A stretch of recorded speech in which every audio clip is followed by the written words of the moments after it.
Rachel, and welcome to the Hungriest Knitter. This is episode 12.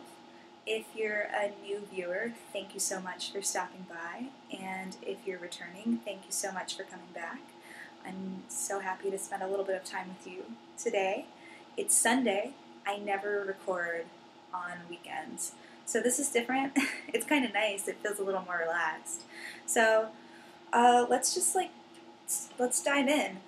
Before I start, I wanted to say hi and a huge thank you to Kate from the Stitch Addiction podcast for mentioning my Guernsey wrap on her latest episode. If you don't watch the Stitch Addiction podcast, you should. Kate is awesome, and she knits like a speed demon. Like she plows through socks and hats like nobody's business. I am in awe of her talent. So she's a lot of fun. You should watch her podcast if you don't. If you're coming by because you watch her podcast, thanks so much for joining. So let's start with what's on my needles because I have nothing off my needles. I thought I was getting in the zone of like busting out all the whips, and it's not happening. So that's okay. That's okay. So let's start first with my socks, which are moving along nicely. Not a lot of work, but these are I'm calling them my cozy cranberry socks. I'm using the Perfect Fit sock pattern from Pearl Soho.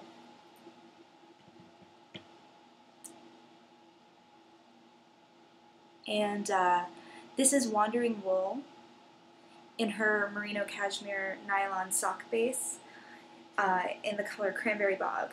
And I love this yarn so much. It's just nice and springy and great to work with. And I'm actually working on these socks in my new Knitter's Pride carbons. I bought 2 sets of carbons, one in DPN and one fixed circular needle, to try them out because I haven't been really happy with my needle stash lately, particularly my DPNs. I just bought a lot of like junky craft store needles, which worked for a while, but they're starting, if they're aluminum, they're starting to get dented, and if they're bamboo, they've been warping and bending, and it doesn't feel good. The points aren't, sharp enough, and blah blah blah. So I'm giving the carbons a run, and right now I really like them. It's definitely speeding me up a great deal, and I like the way they feel. So, because I don't like a super pointy tip, I like Addies a lot, which aren't the pointiest needles on the planet. So I really like these so far, and I'll definitely share more feedback. And I also started a thread in the Ravelry group for you to share with me what your favorite needles are, because it's great to hear what people are using. I think I forget, I feel like you hear on podcasts about the same couple brands of needles. Everyone loves Chowgoos. Everyone loves signatures, but it's great to hear what's working well for people in all different price points, because there's so many brands out there and there's so much to try. So for now, I'm quite enjoying these, and it's just a basic 2x2 rib right now. It's super simple. This yarn is springy and squishy, and I really like it. Although I'm a little worried, I cast on the larger size. Because I find I have a broad calf, and I find that socks are often too snug at the top. So I usually cast on more stitches than pattern calls for. So I just cast on the larger size, and now I'm looking at it, and I feel like it's going to be so big. So I'm not sure. I could be completely wrong.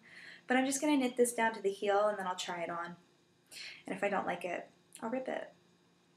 I'd be happy to knit with this yarn again. I love it. Joelle makes the most beautiful yarn. So, this is my first thing, and it's in a red bag, which I love. Okay, so that's one active FO. Work in progress. Up next, let's see. I'll show you my Imposter Shawl. I've been working on this one a good bit, and I'm through 5 repeats of the pattern now. Let's see what the right side, this is the right side. And this pattern comes from the fabulous ladies over at Fancy Tiger Craft in Denver. And let me show you up close. I love this stitch pattern. It's really super fun to knit. It's an extremely simple pattern, and the chart is beautifully written. When I first looked at it, I was a little concerned, but no, it's a fabulous chart. And the reason it's called the Imposter Shawl is because this knitted body is designed to look woven, of course. And then, at the end, they use this really ingenious, which I won't spill the beans because it's a paid pattern. This very clever way to add increases on the edges so that you have extra room, because when you're finished, you cast on an edging that looks crocheted, but it's also all knitted. So I'm really excited to do this one. I am knitting this in the Bartlett Yarns Fisherman's Wool 2-ply, and I think this is called like Deep Sheep Gray or something is the color, but it's like an undyed gray. And I like wax poetic about my love for Bartlett yarns. Their yarns are all mill spun, and they're very similar to the Brooklyn Tweed yarn. And every year when I see them at the festivals, I go bonkers and buy all their yarn because it's an incredible price point. It feels wonderful to me. It's extremely sheepy and lanolin-y and just like rich and springy. And the 2-ply is really great. It has this nice density to it, and you can't really tell, but it has like a springiness to it, and there isn't a lot of veg matter in here, which is really surprising. So I'm really, really super enjoying knitting this. I can't wait. I think this will be my next finished object because I kind of want to solely focus on it. So I really love this, and I want to block it and wear it immediately. I want to do that with everything. So, which is now making me think, because I showed you all my Guernsey wrap in the last episode because it's off my needles, but I still haven't blocked it because I need to get wires. That's a pattern that needs to be extremely aggressively blocked, and I want to make sure that it's really crisp. And I think if I do it without wires, it's not going to work so well. So I need to get my hands on a set. If you guys have a recommendation on who makes your favorite wires, I think I'm just going to go the Knit Picks route if all else fails. But I do hate their shipping is a little slow, and I'd love to get it done immediately so that I can wear it to the Fall Fiber Festival in Montpelier next weekend. So we'll see what happens. We'll see. A lot of rambling today. I'm sorry. And my third project on the needles right now is my Whispering Pines shawl. And I don't have very much progress to show you. I hope you can see those little snowflakey pearls. I'm knitting this in Rowan felted tweed in this like icy gray with black and blue tweedy flecks. I love it so much. I'm using my Jenny the Potter stitch markers, and I am knitting this on my other set, my fixed circular Carmons. So I'm pretty excited about that. I find that the felted tweed can be a little splitty, and hard to work with on bamboo needles, which is traditionally, I have a pair of the Addy Clicks, I have a set of the Addy Clicks interchangeable bamboo needles, and I really love them because they feel nice and warm and like comfortable, but they're a pain to knit. Any yarn that has a loose ply, or, you know, this has a bit of, I think, alpaca in it, so it's a bit sheddy, and it just splits the yarn left and right. So these are helping me really motor through, although I've made very little progress, just because I've been focusing more on my Imposter Shawl. But this pattern is such a joy to knit, and I know it's going to be beautiful. Like, I was a little worried that the tweed would hide, the tweed and the kind of furriness of the yarn, because it's a little fluffy, would hide these like these little bumps, these little snowflakes, as I'm calling them, but it doesn't. And I think when it blocks, it's going to really puff up even more. I'm super excited about this. This is like my favorite part of the pattern. Like, I think the lace is a beautiful design. Definitely a beautiful lace pattern that I've very much into. But the thing that sold me on this design by Molly, the Whispering Pines shawl is designed by Molly of Homespun House.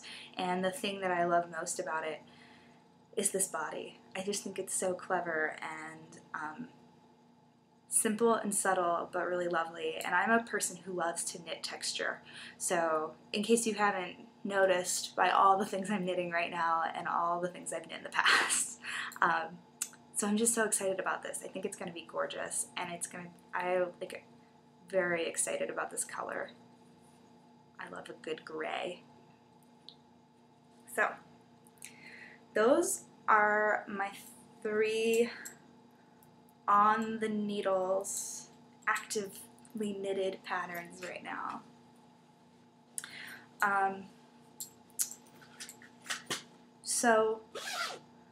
While we're talking about shawls, it might be a good time to bring up that we are in the middle of the Falling for Shawls knit-along, craft-along, crochet-along, whatever you want to do.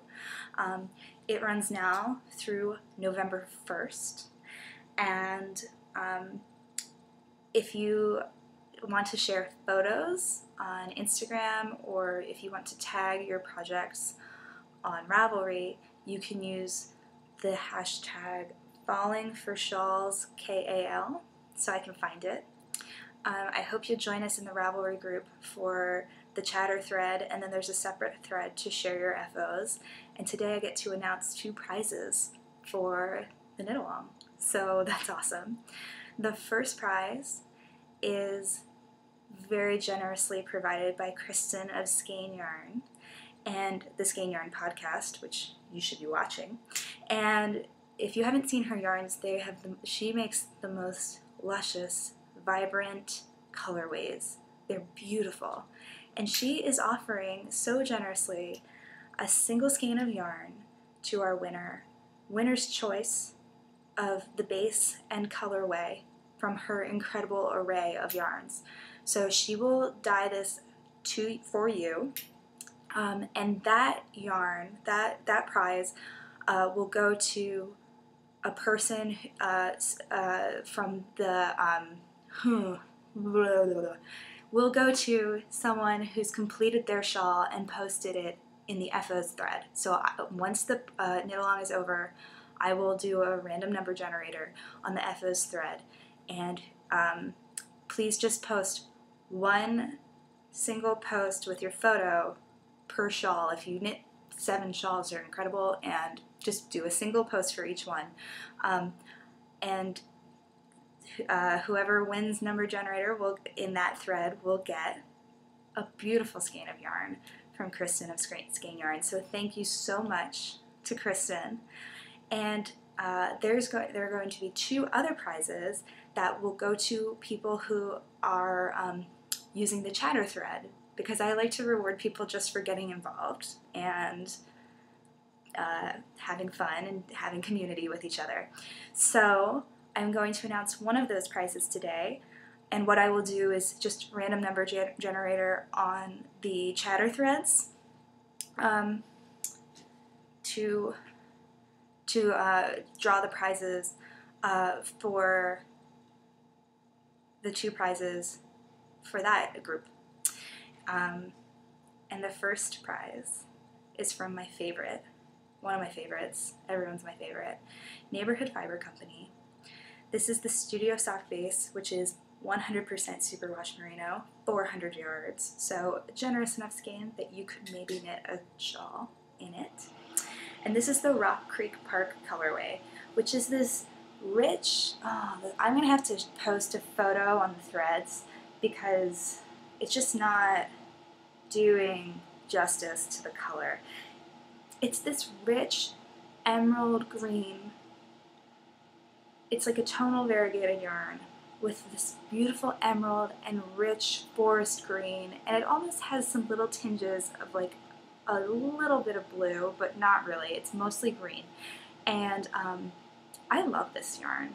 I love knitting with this yarn. It's so springy and sturdy and just like a great workhorse yarn, and it's beautiful. This colorway is fantastic. I'm going to have to take a photo of this and post it in the thread because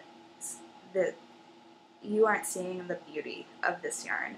So a lucky participant in the chatter threads will be getting this skein, and I will also draw this prize on November 1st. So the more involved you are in the threads, the better chance you have of winning this. And I will be announcing one more prize soon. If you're interested in donating a prize to the knit-along or for another future activity on the podcast, please reach out to me. I would love to share your goodness with everyone. So I'm really excited about that. I hope you guys join us in the Ravelry group and share pictures, and I can't wait to see all the amazing things you guys are knitting because so many people are sharing beautiful photos of hand-dyed yarns and the fastest knitting on the face of the earth. Oh, I've already finished my first one. Come on. You guys are killing me. I'm so excited. It's going to be great. So because of you guys, I have some more shawls marinating in my brain.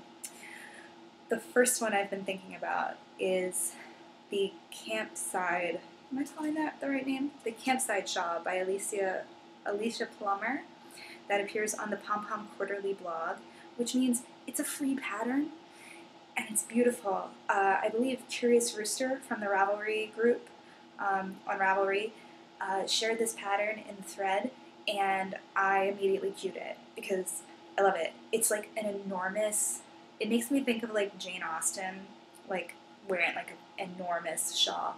It's just a giant shawl with an eyelet pattern in the body, and I think a bit of like a pleated or a ruffled edge.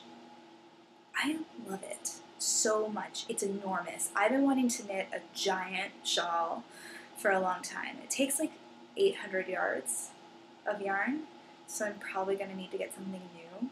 I've been thinking about maybe getting some beautiful yarn from Skein Yarn because Kristen came out with this incredibly rich navy blue that would just like pop. So yeah, thinking about that one for the time being.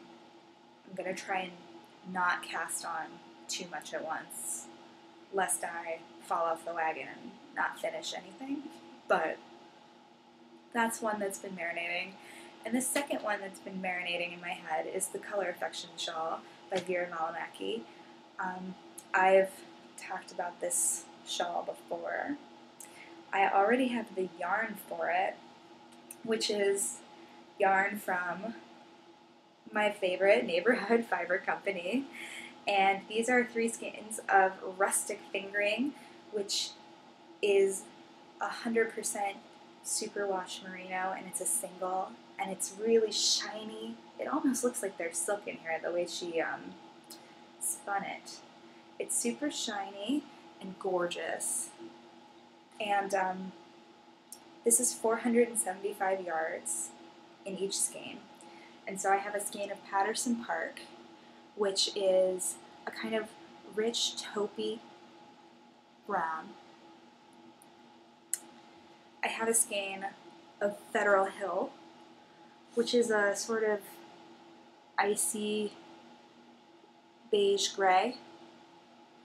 And I have a skein of Shaw, which is this oxblood, rich oxblood color. God, her skeins are so vibrant and lovely. Oh. So I've been talking about this shawl for ages, and I still haven't cast it on, but I've just been seeing it kind of pop up lately again on blogs and podcasts and stuff. So it's there in my mind. I gotta do this soon. I have to. I love this yarn. So that's sort of everything in the knitting realm right now. I do have a few things to talk about in terms of food and good stuff, so let's go to On the Town. I've been thinking a lot about what our favorite spots in DC are, and especially because my fella, his parents are coming to town to visit soon, and so we were kind of discussing, well, where's a great place to take them? We don't want to go anywhere too trendy, too showy, food that's like a little inaccessible, you know? So we were thinking, why don't we take them just to like the places we go all the time? And the first place that popped into our heads is a wonderful restaurant, cocktail bar, and now coffee shop called Room 11 in the Columbia Heights neighborhood of Washington, D.C. And we were there a few weeks ago with friends for dinner, and I have to tell you about this drink I had because it was so good. It was a burnt sugar, old-fashioned. Let that sit for a second. So they make like a syrup. They cook sugar down until it's like a deep, deep, deep brown, almost black, caramelly syrup. And they mix that into the drink. And then they take an orange peel and light it on fire to let all of the essential oils come out of the skin of the orange. Oh, it's so good. They have the most lovely cocktail selection there, especially if you're into sort of old school cocktails. So if you're looking for a good drink and also a great meal, I had a crazy burger there the last time we went. It was like rubbed in coffee and it made this crust. Oh, so good. So if you're looking for really great food, amazing cocktails, unpretentious setting, cozy neighborhood vibe, go to Room 11. You heard it from me. Or maybe don't go, because then I'll get too busy and you can't get reservations. And don't go. Don't go. But it's been getting me in the mood for fall, thinking about like this like lovely cocktail and their incredible food. And the weather is just starting to change here in DC. And I've been trying to think of what are my favorite fall foods to cook. And I was kind of going through all the blogs and cookbooks and, recipes I've collected over the years to think of like, what do I cook every year in the fall? And it reminded me that there's an incredible blog with a lot of lovely seasonal food, especially to me in the autumn, called Strawberry Plum, that I totally recommend you go check out. Strawberry Plum has the loveliest recipes. I made a riff on one of her recipes last night for dinner, and a week ago for dinner, and I know I will be doing more in the future because her fall foods are always like braises and like cozy, throw everything in a Dutch oven and stick it in the oven for a while and forget about it, or toss it all in your cast iron pan and then stick it in the oven and forget about it, which is the exact kind of cooking that I like to do in the fall, like standing at the stove with a glass of wine and not thinking too hard about the preparation. She has a recipe that just came out a few weeks ago that was chicken with lemon, parsley, caper sauce. So simple, like not overthinking it. A great transition from summer to fall dish. It was so good. And it was with roasted potatoes. So it was roasted chicken and potatoes. You roast them all in your cast iron. Then scoop everybody out and make the sauce in the cast iron and just pour it on top. Easy. Easy peasy. So good. So delicious. I'm just going to keep rambling about how good it was.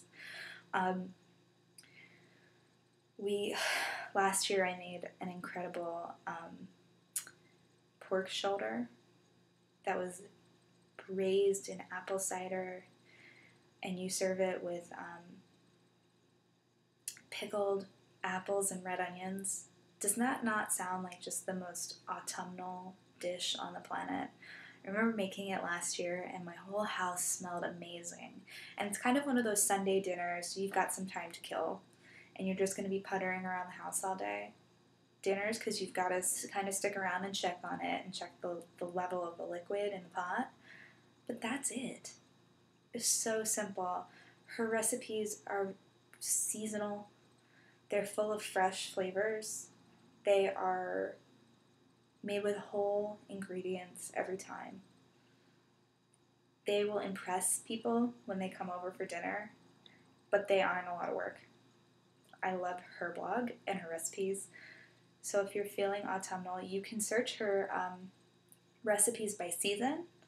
So go check it out and let me know what your favorite fall dinners are, because I'm always looking for new ideas. And I'm totally in this like, let's put on a cozy sweater and drink hot tea and knit with a throw blanket and have something amazing bubbling away on the stove or in the oven. That's like, I'm a fall lady. Fall is coming if you're in the Northern Hemisphere. So that's kind of where I am right now. I've been super inspired by the A Playful Day podcast because she is hosting a Time for Harvest, the Harvest along. So it's like craft along, cook along, garden along, like share all the things you're doing in preparation for harvest. And it's just getting me in the zone of like cozy, crisp weather. Want to wear a jacket again. Tired of being sweaty. I want apple cider and like apple picking, making a pie. It's my season. I love fall. Am I alone? Please don't say I'm alone. So if you have some favorite fall recipes, I would love to hear them. Share them in the thread in the Ravelry group. Also, just the last thing, I started a thread in the Ravelry group a few days ago about favorite food books. I am a librarian, a former librarian. I'm an information professional, let's put it that way. And I love books. I find that a lot of knitters love books. And I love listening to audiobooks about food while I'm knitting. So I shared a whole bunch of books on food that I recommend. Most of them are available in audiobook. Not all of them, but most of them. So, of course, my favorite, An Everlasting Meal by Tamar Adler. I ramble about that one a lot. But a bunch of different sort of, they're either essays on food or memoirs, like My Life in France by Julia Child and Alex Prudhomme. Just great inspirational books. I love reading about people's journeys in life through food. But also I'd love to hear what your favorite cookbooks are, because I don't really buy a lot of cookbooks, and I feel like I'm sorely lacking in that department. I read a lot of blogs, and I tear recipes out of my mother's magazines and take them with me. I tear a lot of pages out of her Martha Stewart Living. Sorry. But I never get cookbooks, and I would love to hear what your favorite food books are, whether it's more of an essay or memoir, like Anthony Bourdain or something like that, or if it's your favorite cookbooks. Share it all with me. I love to hear what more books are, and I'm sure everyone else would love to have some great cooking ideas and books about food to maybe keep them company while they knit, or something to toss on the Kindle, check out at the library. So if you have an idea, or if you have a book that you'd love to share, post about it in the thread on Ravelry. And with that, I think we've come to the end of episode 12. So thank you so much for joining me today. I look forward to hearing from you in the Ravelry threads, and or via email, or a blog, or Instagram. You can find me as Rachel Lynn C. on Ravelry, Instagram, Twitter. That's all I do. So find me online, say hello. Thank you so much for joining me today. And until next time, stay hungry. Bye.